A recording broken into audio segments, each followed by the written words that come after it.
Dotajā brīdī, protams, cerību īpaši nav daudz, kam ir iespējams kaut kāds atvieglojums dabūt vai nu Latvijai, vai nu Rīgai, tas ir skaidrs.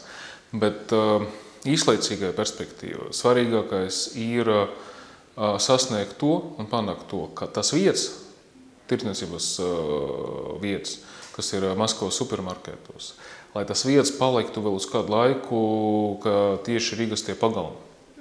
Jo, ja mēs no turienes tiksim prom, ja mums izmetīs, vienmēr sakot, no šiem supermarketiem, tad mēs atpakaļ vairs nekad netiksim. Tur parādīsies Armēnijas dvoriki vai, nezinu, tur Brazīlijas vai vēl kādi citi. Jo, skaidrs, tur ļoti sīva konkurence un uzņēmēju skaits, kas grib tikt Maskavas tirgu, ir milzīgs. Ir skaidrs, ka, ļoti gribētu cerēt vismaz uz to, ka šis tirdzniecības karš beigsies. Varbūt tas beigsies pēc dažiem mēnešiem.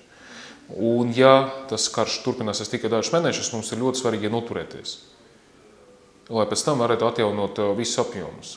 Tas ir pēc būtības tas galvenais uzdevums.